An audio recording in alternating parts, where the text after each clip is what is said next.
Welcome to tonight's shiur, Motzei Shabbos Lecha, Tafshin Pei Vav.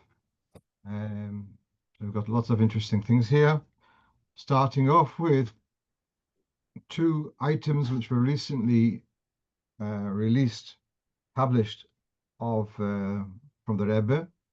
So the story goes like this: there used to be a monthly magazine called the Yiddish Haim, and that was published by Neshei Chabad in America, under America's Linyan Chinuch, perhaps, I'm not sure exactly. The fact is that it had two sides. It had the Yiddish on one side, and the other side was in English, and it was passed through the Rebbe would check it before publication. So this is the Yiddish Haim, and so you have here Mrs. Stolik. So the Stolik family had a chasana, and Mrs. Stolik would write articles for the Yiddish Haim, and this went through the Rebbe's Hagah. And recently, the Stolik family made a wedding, and they shared in a shura, in a souvenir from the wedding. They shared these corrections of the Rebbe on the drafts of Mrs. Stolik. So she had written the following about Negel Vasser, that the used water should not be spilled into a sink, preferably not even in a sink in the room that needs no mezuzah. So this the Rebbe struck out. So in other words, we don't have a problem of pouring the Negel Vasser down a sink. I don't know where she got this from. Having said that, is it appropriate to empty Negel Vasser in a sink where you have dishes? So this the Rebbe does not address. She didn't write about this. In a kitchen sink where you have possibly dishes that are sitting there, you wouldn't want the Tomei water, the Negel Vasser water, to come into contact with the dishes. Then becomes a performance.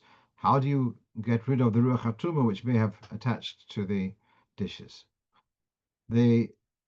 The next point which she had written also, that if you have a Negel Vasser bowl, you want to use it to soak some clothing, for example, so you should rinse it out before doing so. And again, this the Rebbe struck out. And here, then another nice order of the Rebbe, talking about, this is something which the Alter Rebbe discusses in Shulchan Aruch, that the Ruach HaTumah, the impure spirit, which you want to get rid of from Negel Vasser, that's got to do with a vacuum, because at night there is during the day there's the neshama which has got kedusha. During the night, most of the neshama leaves the body. That creates a vacuum. That invites the presence of a ruach hatumah from onto the body. And with this is the rationale why you don't need to have a goy doesn't need to have Negel Vasser, because a goy doesn't have kedusha during the day, and therefore there isn't a vacuum, and therefore there isn't the need for a goy to wash Negel Vasser. When I was in Yeshiva in Melbourne, we had a Yugoslavian lady who was not Jewish, and she would every day tell the Russian Jewish lady, before you start work in the kitchen, go wash Negel Vasser. So it's an interesting situation. And so she had written, the rule of nature is that unclean spirits are habitually attracted to those places where a Holy Spirit has been vested. As long as the Jewish body sleeps, it's occupied by the unclean spirit. Now the Rebbe is not very happy about that last line, I guess. It's occupied by the unclean spirit. And the Rebbe has a comment, as you see at the bottom of the screen,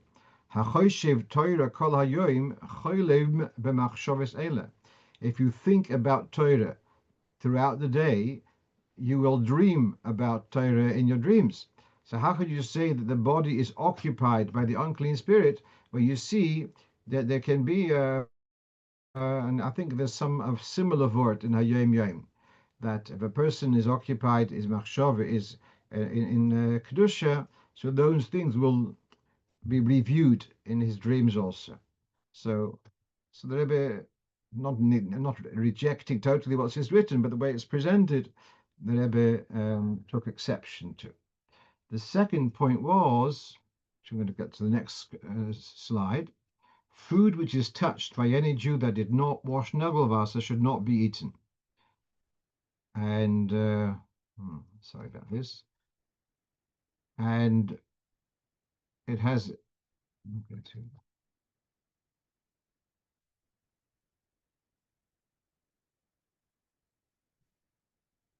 and it has absorbed the tumor from the fingers.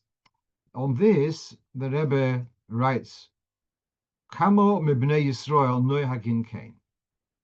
How many Yidden are so careful that not to eat food which has been touched by before Negel Vasser? All right, so here what I did bring is from the Alter Rebbe's Shulchan Aruch, from Simon Daled, this whole thing about Goyim, not to worry about Negel Vasser with Goyim, and then about children who are not the age of Chinuch, that the main entry of the Neshama, of the Nefesh HaKadosha, is from the age of 13 or 12 for a girl. That's when they chai b'mitzvahs. And then we have this famous thing, which the Alter Rebbe talks about chinuch, and he says that once the body is doing mitzvahs, so we have here this, if there's a shiur of chinuch, okay, so they're doing mitzvahs, midrabanon. Gam b'mitzvahs mila. That even for mitzvahs mila also, the baby is doing a mitzvah. And therefore, if you're careful to avoid touching of a child on food from the day of the bris, Kodesh Yomalei will be considered very sacred, very holy, very saintly. Fine. So we have here that there is basis to be careful, even for a young child, not to use the food which they've touched. But somehow the Rebbe was not happy that this should be put in the article as a halacha, that it mustn't be used. And I think I've once shared with you, a shliach asked me that before he manages to get out of bed, his kids have already gotten out of bed and they've raided the fridge kind of stuff, and or the biscuit tin. And what does he do? And the kids haven't washed Negel Vasser and they've already tampered with all the biscuits. All right, so of course the answer is padlock on the biscuit tin. But fine. But here you see interesting that Rebbe is saying Kamo b'nei Yisrael noyagin kain in question.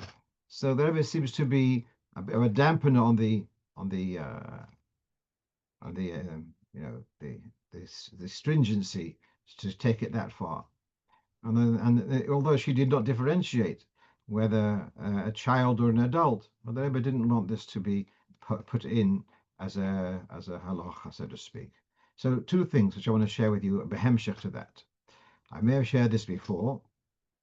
On the left of the screen, you have here a story written by Reb Yehuda Chitrik, alav shalom, and he describes the time when they were in Rostov. This is just after, First World War, Russian post-revolution, so they're in Rostov. And because of the war, there was a shortage of bread and supplies in the bigger cities. And so they were in Rostov, and it was difficult to get hold of bread, and people would line up, go early in the morning to be able to get bread. But the Bocherim, by the time they finished learning Chassidus and davening, by the time they got to the shops, there was nothing left. So they were told that in Vorontsov Street, there's a Jewish woman who bakes French loaves. And we went to see whether we can buy from them. So then the people who were close to the Rebbe asked the Rebbe, there are stores which are selling goyish bread, paspalta. And there, the workers there are goyim. We don't have to worry about Negel Vasser.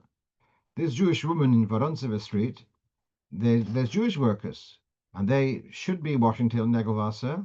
So who should we buy from, the goyish store or from the Jewish bakery who doesn't wash Negel Vasser? And this is the Rebbe Rashab's answer. The Jewish workers, yeah, they have a ruach hatuma on their hands, but they didn't.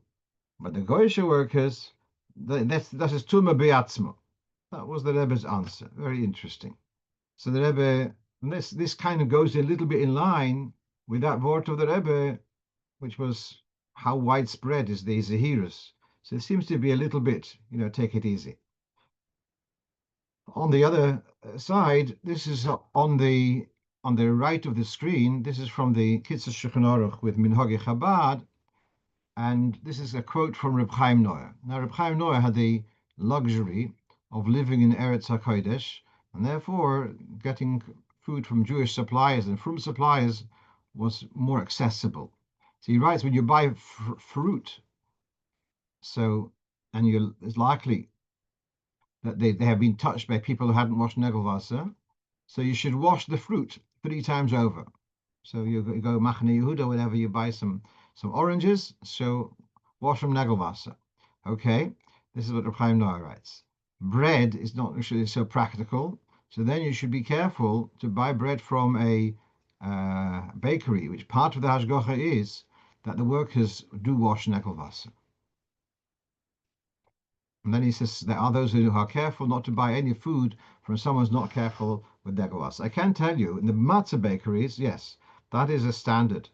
At least the matzah bakeries where I've been involved, that they would wash Negel Vasser before they start work, and they don't differentiate from, not so from. Everyone has to wash Negel Vasser.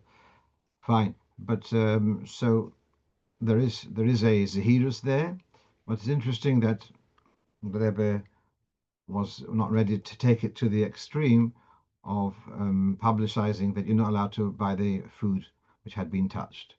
Now, I sent out the list of questions on Friday, but someone asked me if I could at the same time clarify if someone has got very sensitive skin and finds washing hands difficult, what's the minimum of how much water they need to wash for Negel Vasser? So Bichlolus, we know that the din of Negel Vasser and Tir Yadayim is primarily, this is general in poskim, primarily is the fingers, from the knuckles till the wrist. That's a machlokes in Gemara even, and the poil we do wash until the wrist, but it's not so strict, and therefore with the b'shas adchak, if someone is finding washing very difficult, so then one could be makel for, as an exception to the rule, to wash until the knuckles rather than washing the full hand. Okay, let's move on to the next question. And that is, we have one of our listeners is pictured sitting in New York. And it's during Succos, and the rain is coming down, and so he's sitting in the raincoat. But what about the food? So the food is under a box. So a couple of points about this. So there is a famous Mishnah in Gemara in Sukkah about if a person is sitting in the Sukkah and his food is indoors. The whole thing that he's not was never Mekayim Mitzvah Sukkah. Midrabanon sign. You have here on the screen from Siman Tov Reish Lamed Daled in the Shulchan Aruch. This Siman is missing from the Alter Rebbe. Of course, I know no one's. You don't have to remind me that when it's raining, you don't have to sit in the sukkah. I know that. The person is sitting in the sukkah. The question is he being Mekayim the mitzvah? So now it says here in Shulchan Aruch, Misha hoya roishe v'rubai b'sukkah. If most of your body, your head and most of your body is in the sukkah, but your table is outside the sukkah, and you ate in that way, ki'ilu loy ochal b'sukkah. It's as if you didn't eat in the sukkah. Afile misukah gedola.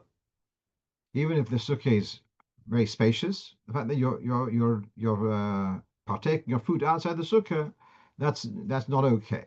Gezeiro shema yimoshech achal shulchanai. This is a decree. Concern you might be drawn, go after your table and go into out of the sukkah to get to your food. So now here the box is not in the sukkah; it's a separate thing. But I still would say that Sometimes you have a gzeire, it doesn't give a reason. Here the gzeire is spelt out because Shemi Moshe Shulchan.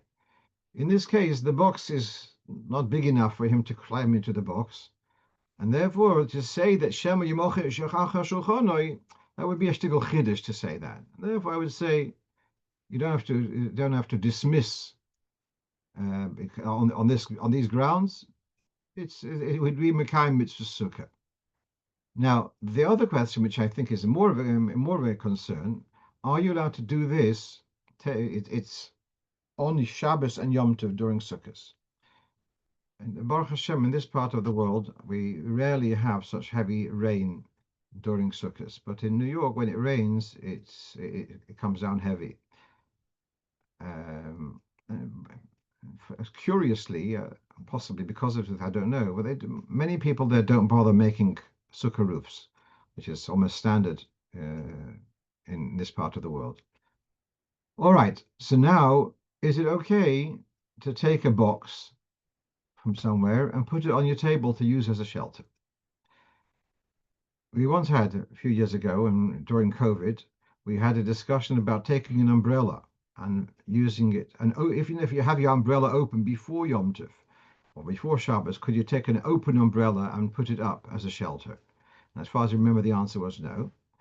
And here's a question. I have a box sitting somewhere, and now I pick the box up and I put it on its side in order to create a shelter. So I've made an ohel. So that should not be okay. Now, I've written about this a few years ago, and then also I saw in the Piskei Teshuvos he talks about something similar. And some say, some make this point, but then they have the big question. You have a few times mentioned in Mishnah something called a psachter. Psachter is a large bowl, and it was used in the Beis Hamikdash if there was something which is a toma or something, koifid alov psachter. And it says in the Mishnah, shlosh dvorim hoysem meshameshes.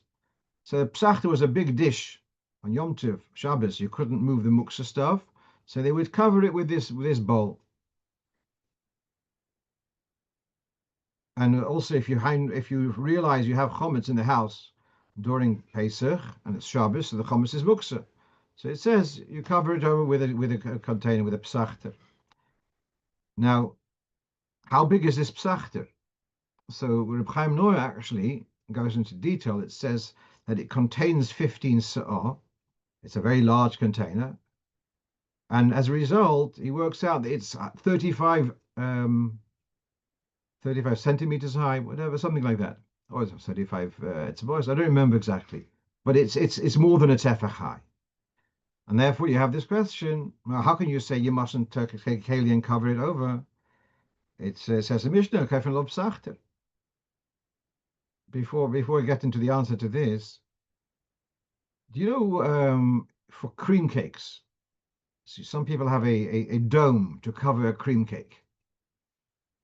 Cream cake is multi layers with all cream and all the pachkarai, and then there's a kind of it sits on a pedestal of some sort, and then there's a dome. Now the dome is more than a tefach. So Shlomo Zalman was asked this question, and he says the following: between the top of the cake and the dome, there's less than a tefach. Therefore, it's not a problem of oil tefach. When it's a whole cake, but when you cut off a few slices, so then the empty part, there is a tefach. The Torah says, I'm not interested in that coverage over there. I'm only interested to protect the cake. The other part is, mechates, I'm not interested. That's the Shlomo Zalman. So I'm coming back now to the psachter. The issue here is only when you create a shelter of a tefach. When you have the case of the sheretz, or when you have the case of the chometz, are you interested to give it a clearance, a tefach of clearance above the unwanted thing? I'm not interested. You're interested to cover it. Yeah, tefach, nish tefach, I'm not interested. Therefore, I don't see that as a strong enough raya. Because they're not interested. But here, you're taking a box and you want to have space for your tomatoes and cucumbers, whatever else is there on the picture. and the jar of honey, and you want to have space, you want to have a tefach. So you can't compare. So there, I see this as a concern. Similar concern, I heard some people take a chair and put it on top of the table, so the chair should be a shelter. You're creating a oil, is a schwere Sache. Yeah, sorry, I'm not offering sympathetic solutions for those who are sitting in the rain and having their Sudas Yom Tov.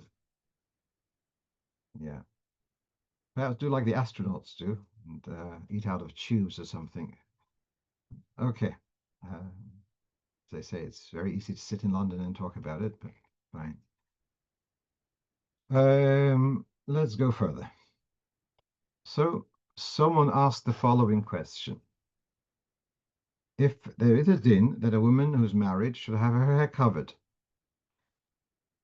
what's the status of if the hair has been removed with some kind of laser treatment, and so that area there's no hair growing there. Does that that area have to be covered? So there's my understanding about it is the following. There are areas which are darkly liyos bechusa. There are parts of our body which are normally covered. So most people have hair, and they cover and that area is darkly liyos bechusa. It's normally covered by a frum person. So that area, you happen to have used some trick to remove the hair, doesn't matter. It's darker liyos mechus. It has to remain covered in any case. Where it could make a difference is if this person has exceptionally low hairline and they use laser to remove the part which is lower than the norm, then you can say, listen, Rov Noshim don't have hair there at all. So it's not a place darker liyos mechus. Her hair, but she doesn't have the hair because she's removed it. That would be a solution, I think, just for the exception.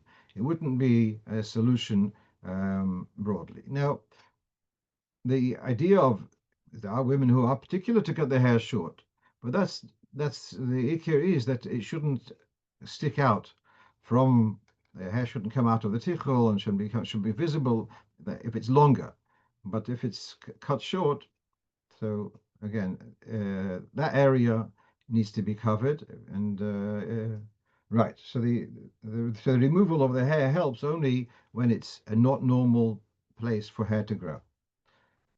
Right. Let's go on to the next question, and that is that there was a bris, and the Koresh made Israel, and they gave the name Yaakov. Then after the bris, the mother says to the father, I actually wanted to give another name, an additional Yaakov. I wanted to call him Yaakov Yehuda because I'm so happy that we have a child who's healthy. So I want to give the name Yehuda also, which was in of Thanksgiving. This is after the bris, yeah? They've already given the name. So they're asking, should they add this name or not? Should they now somehow informally add this name or not? So my response was you don't. You just leave the name as it was given. Actually, one of my sisters is called Chana, and my mother, Allah Shalom, wanted to name her after a cousin of hers. After my mother lost her parents in the blockade, in the starvation in Leningrad, so this Chana, she had tremendous Mesiras Nefesh to take my mother and her sister, Musi Allah Shalom, to take them to the hospital, and that's how they were saved. And she had her own two children who were retarded, whatever, mentally unwell, and she neglected her own children to save my mother and her sister. And so her name was Chana Dvoira. And my mother gave the name Chana, and later realized there was another name, but my sister's name remained Chana. So this is the question. It's a very similar question. So here you have, there's a sefer on all about names by the late Reb Zusha Wilhelm. the name of the Sefer is Ziv Hashemis. Ziv is a Rosh Tevis, Yeshaya Zusha Wilhelm. So very useful Sefer, and he gives a reference to what you have on the screen. So Sefer Bris Oilom, of course, the Sefer Bris Ovis, which I didn't manage to locate. Sometimes the father has mentally prepared. He's going to give this name, and it comes to the bris, and whoever makes the bracha, Yikarav Shema Yisrael, and he says a different name. So then he says, that's what happened. Leave it that way. It's not a mikre chas v'sholem. It's not a mistake. This name is the shayrish haneshama of this child is the name, the way they're able to put it in your mouth then. And he quotes the pasuk from Bereshis, "V'chol ashi yikra ha'odam nefesh chayo hu shmoi." That the name of a person is this the Rebbe spoke about in the last years about the idea of a bit of a kind of a nevuah. The parents have a kind of a nevuah to give the name, the appropriate name for the child, and therefore he's taking this point as saying that's the name which you gave. That was the Ruach HaKodesh, the nevuah which came at the time. Leave it the way it is. Interesting that sometimes you only realize many years later. Sometimes it comes the next generation. You want to make a shidduch, and you find a chosn's the same name as the name which they wanted to give you, and now there would be a whole geschäft to add another name like this. It's not your name, and Shalom Al Yisrael. Yeah, I know someone who's known as Yehuda Aryalev. I just switched myself up. His name is known as Yehuda Aryalev, and he was given a name after the Rebbe's brother. The Rebbe's brother was Yisrael Aryalev. But at the time, he's going back more than 50 years ago, it wasn't, the details were not so well known. So they gave him a name, Yehuda Aryalev. Yeah. And he said that way. He said, all right, fine. Right. So here's the next thing. I tried to word it carefully because I never know. I wrote, duty to reimburse for damages caused is that only towards those who are Torah observant. So the story happened like this. A friend of mine in the Holy Land got into his car out of a tight spot in a car park, and he overestimated the amount of space he had, and he lightly touched another car. And he's not sure whether the car wasn't in perfect condition in the first place, but he was worried that perhaps he did cause damage. He would normally, in such a circumstance, he would have taken a piece of paper and written his name and telephone and stuck it to the window screen. But to his mazel, he didn't have pen and paper, and so good. So he drove off, but he took a picture or whatever of the number plate, and then he contacted the police in his town if they could identify who it is, who does this car belong to, and he wanted to approach the owner and say, if I cause you damage, I'll reimburse you. So as you know, in Eretz HaKodesh, they're also, that's what they call them, Bnei Dodim. They're also our cousins, Bnei Yishmael, who live there. It turns out this car belonged to one of the Bnei Yishmael. So now he's asking, do I have a duty to make contact with that person and say that I'm the one who made contact with your car, and I'll reimburse you, or can he just forget about the whole story? This is the question. So it's actually Rambam, which we've been learning now, Hilchos Nezikin. It's not such a clear story. So let's take a look what you have on the screen. Yesh oimrim. There are those who say that if you're mazik nochri v'yodayim, you have a chiyuv to pay. And one of the references actually to Alter Rebbe's Shulchan Aruch and Siman Tov Mem in Hilchos Pesach, that mazik v'yodayim you're chayiv. Others compare this to a loan. And if you borrowed money and the not chilul Hashem by not repaying, there is room to not do the mitzvah of paying your debt. So you can see here, he quotes here from this is from the Pischei Choshen. Minchas Chinuch, numerous places, says that the nizkei akum, potter, even mazik biyadayim. It's like, all right, so you owe him money. So like if you owe him money, you could, if you can evade, you can evade. So the same thing with Hezekiah. And yet there seems to be others who disagree with this, quite a few. Now, the other point was, so that it's not so clear that you can just walk away. The other point was that he was concerned if he would inform the owner might start monopolizing on this and making more stuff into the cheshbon that he owes him for this and for this and for this. And no, but that was one concern. And Bechlal, he wasn't even sure whether he was mazik. So to say, and Ganson, there's no shaila, there is a shaila, but because of this various focus, I said, then don't pursue it. Right. I was actually very impressed with his Erlichkeit, which he wanted to follow this through. Right. Let's move on to number 7. Yeah. So someone called me about adding water to wine. And does the bracha remain hagofen? So here you have in Siman Reish Dalet that wine which has been diluted, even if there's more water than wine, it will remain hagofen if it's strong wine. Then how far could you go? So if you could even have 1 to 6, echod mishisha, but he says echod mishisha.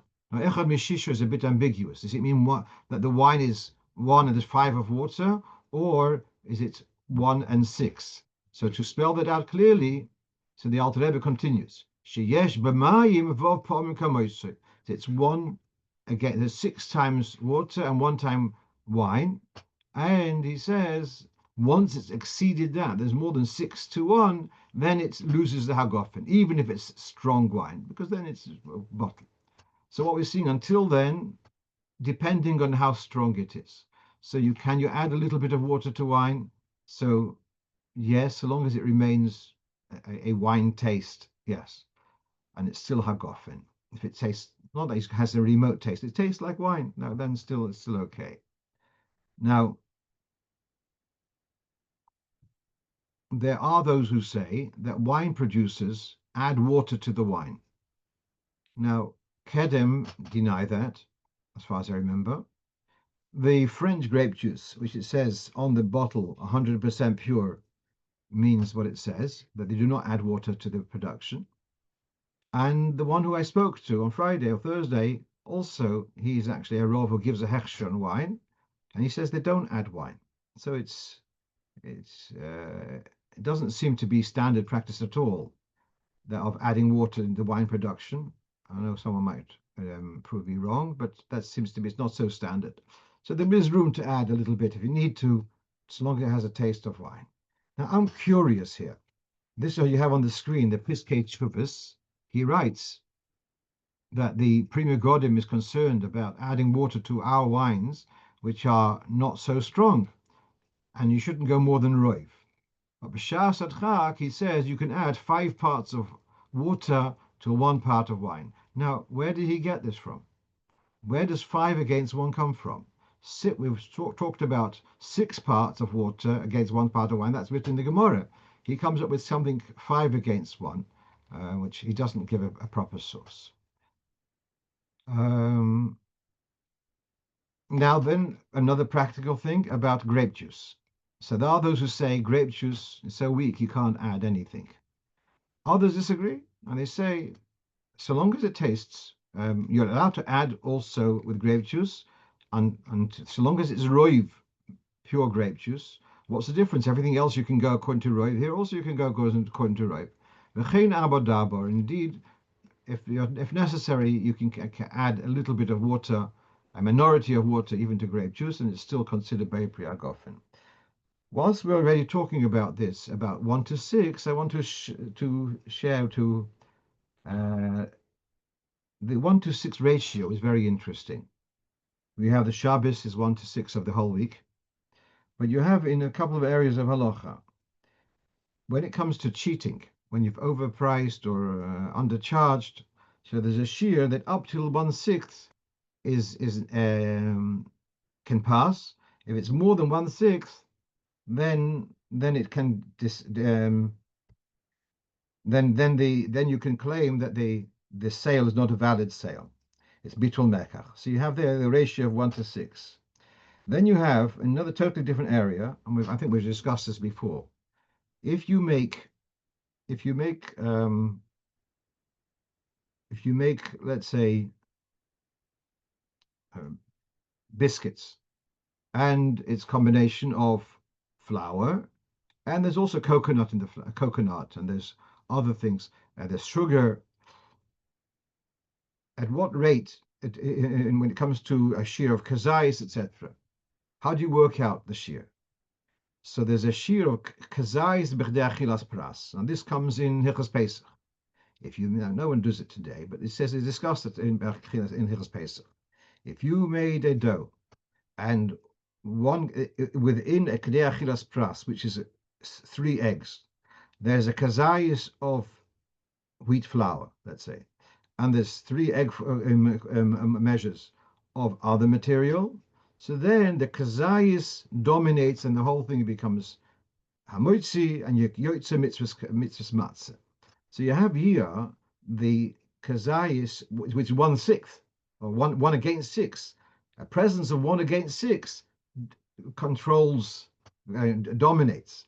So it's so interesting where you have in Hilchos Einoah and you have in Hilchos Bechasanen in Animatze, Kazayas B'Chiachis Pras is 1 against 6, and here in wine it's 1 against 6. So it's very interesting how that shiur of it's about 14% is enough of a presence to that it should not be ignored in the mix. Just interesting observation. Okay, we'll go on to the next question, and someone's asking about the minig of having a square amo al am. I know we've discussed this in the past, but someone asked me, I'm going to revisit it. So you have a simon in Orach Chaim about making a zeichel l'churban. And we have here, it says that there's after the churban, we have a takona that if you have a building and you're doing the sid, some kind of lime, and you should leave an amo square opposite the doorway without sid. And so you do see in some houses, they are particular, they do leave a blank area near the front door, and zeichel l'churban. Now, before you start saying it's not Minik Chabad, so there's a letter of the Rebbe Rashab, so it's not on the screen. There's a letter of the Rebbe Rashab to, he was away from home, and I think it was in Rostov.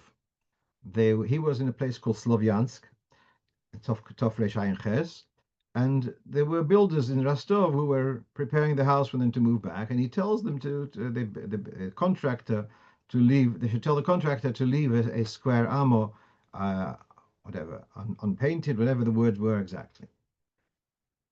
So the Rebbe Rashab was particular, but yeah, the other side is that you look around in houses of Anash, you hardly ever see it.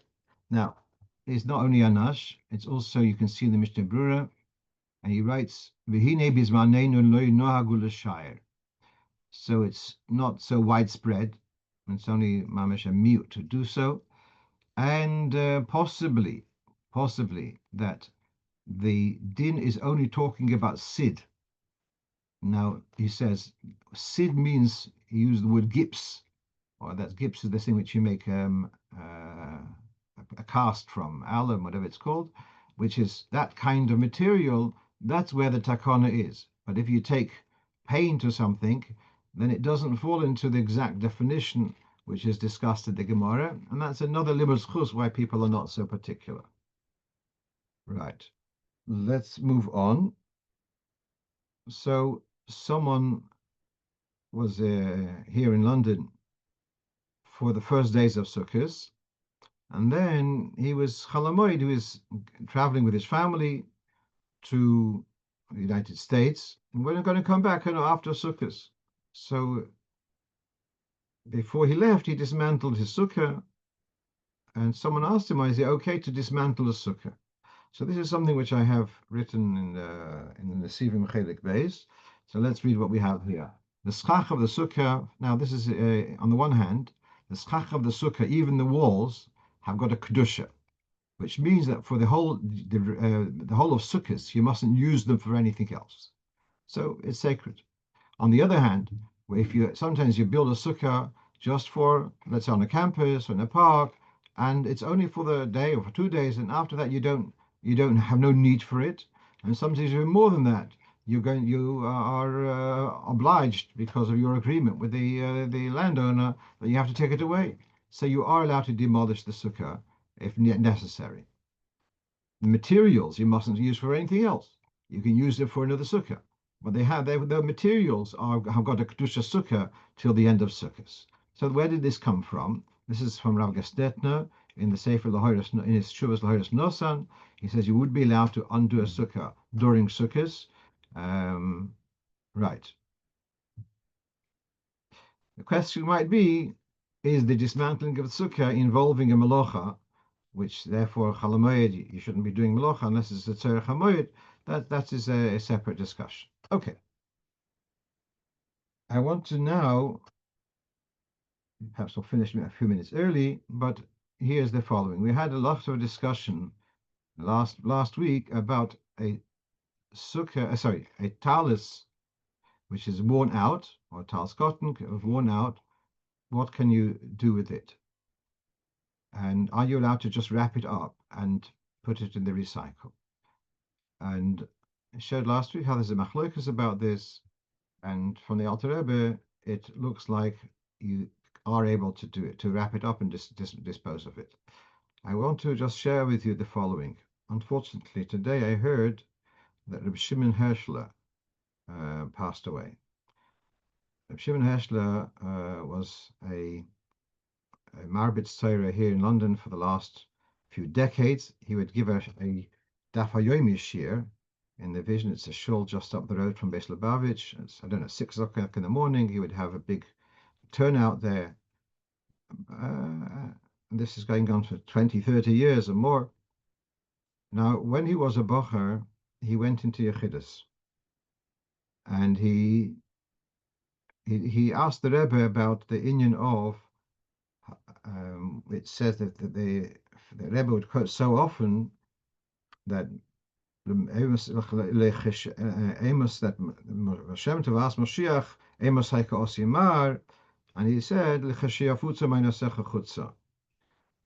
and so, but if you read the full report, he said also that the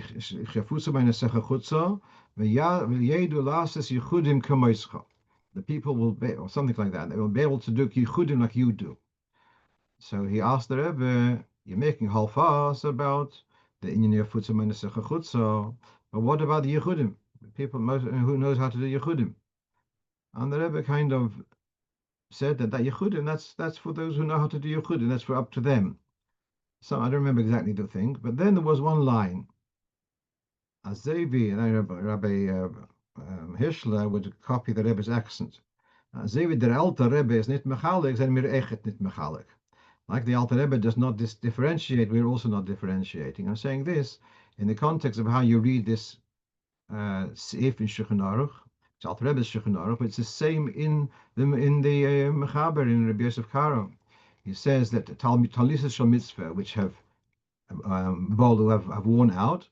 So then you buy the latzim mehem, you don't do anything with them, and you're not allowed to use them for wiping, in a despicable way. Tashmish Meguna. You can throw them away, and they will disintegrate, whatever. Now here the Mishnah Berurah wants to say it means when you've removed the tzitzis. And I'm saying the Alter Rebbe writes it. He doesn't say at the Alter Rebbe nit mechalik. Okay, just very, very interesting. Everyone, you look at where this halacha comes from, and this is from the Beis Yosef brings it from the Ran in Shabbos Pedikut Zayin. Now, please follow with me the piece of Gemara in Shabbos Pedikut Zayin. Now, Shabbos Perek Zayin has nothing to do with tzitzis. It's Hilchas Muksa. So here on the right of the screen is from the Rif. Quoting the Gemara, Omer Reb Zeira Omer Rav, Shirei Pruzmois Osulatal Tlom B'Shabbos. The remnants of Pruzmois are Muksa. We're talking about shmatas which are less than 3 it's boys square, and they're unsuitable loila nim loila shir. Good point. Pirush pruzmois. What are pruzmois? Belois shel talisos, worn out talesim. As he gives a reference to Gemara Sukkah, Rav Amram Hasidah put cheles on the pruzma, the talisos of his family. Okay, so now we have shirei pruzmois are worn out, the remnants of tales. Next. Now, here's the Ran. So you got the Rif, and then the Ravid comments on this. Yofe Pirish Hagoin. The Ravid compliments the Rif that it biblois shel talisos, that the meaning of prosmois means worn out talesim, that they are muksa. V'hareini moisif al devarov. Now, I think this is the Ran. It might be the Ravid, I don't know. But meanwhile, whoever it is going to find you. V'hareini moisif al devarov. That which you say, that a worn-out talus is muksa, dalke betalisus shel mitzvah, it's a talus which is dedicated for a mitzvah, for davening, etc. A person keeps their distance from using it for anything else. He's not going to use them for wiping himself in a disgraceful way. He's not going to use them for any other disgraceful purpose, like cheses or shmata for the floor or for the counter. Therefore, so what do you do with it? So a regular garment which has worn out, old vest, underwear, old shirt, you might use them to clean the windows, for the floor, whatever. But the old talus, you're not going to use them for a tashmish meguna. So you're going to discard them and they're going to disintegrate. But remnants of other types of clothing, so, all right, an old shirt, not wearing it as a shirt, oh, fine. Like if you had a shard from a pot, a earthen pot, the shard you can use for scraping something. So the same thing, a torn up shirt, okay, so the scraps are useful as a shmata for wiping. That's what the Ran says. Okay, so now let's go back and read that halacha. Talisis shall meet now, and as I said, the Mishnah Berurah, and let's go down. The Mishnah Berurah says, oh, you mustn't use it for tashmish shehamagune, but for shehamagune, for not a disgraceful usage, you are allowed to use it.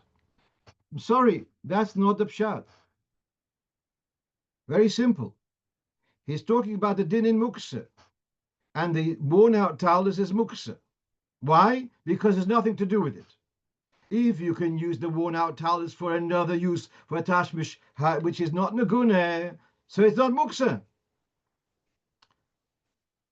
The vote which is the Ran is saying that why does Rab Zeira say the shiri prosmo is a muksa? Because you can't do anything with it. Maguna, what do you do with the shmata?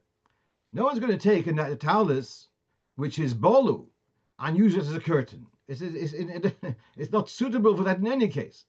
But if you think, oh, I'm allowed to use it as a curtain, I'm allowed to use it as a tablecloth. It's loyola alada, such a thing. Why? Practically, not because it's not could be laloch also not. But that's when he says not allowed to use them for tashmish meguna. The context is that you're not going to use them for anything. Now, if you remember, we just went through this last week, that that usage when it has in the Hilchos Chanukah, it says don't count money in front of the menorah. What's so terrible about counting money? So Navos, using a menorah Chanukah for something mundane is a busy mitzvah. So any use which you'll use with the worn out talus will be a busy mitzvah. Now, now let's read the halacha again. And I asked last week, what's this odom boidel ba'atzmei mehen? What does it mean? So he's making a statement. Talus is mitzvah shebolu, and worn out talus. You've got now left over, whether it's a whole or pieces or whatever, but it's a point that it's no longer wearable. So odom boidel atzmei mehen. A person's not going to use them for anything. And what would you use normally with worn out clothes? You use them as shmatas. You're not going to, there's nothing you can do with them. So it's brought in from Hilchos Muksa, is brought into Hilchos Tzitzis. That what you can do with them, that you're going to discard them. It doesn't say, so therefore the whole discussion with the tzitzis, without the tzitzis, etc., I think it's all irrelevant. He's saying clearly, once it's no longer usable, then you're not allowed to throw them in a disgraceful way, and that we saw last week, that to throw them with the tea leaves and with the chicken bones, that's not okay. But that the Alter Rebbe talks about the threads of the tzitzis. But I'm saying the same thing applies to the talus. You can wrap them up in a respectful way, and to put them in the recycle of clothing. I know not every house has a recycle of clothing, but if you have a recycle bank in your area, you can put them in a bag and put them in the recycle, and there's no bizoy in there. You've done the right thing with it. Okay, that's as much as I have to share with you tonight, and I want to wish you all a good tavoch. I should hear Besuras Teves, the Ike Besuras Hageulah with Moshiach Tzidkeinu v'Meheira v'Yomeinu Mamish. Shkoyach.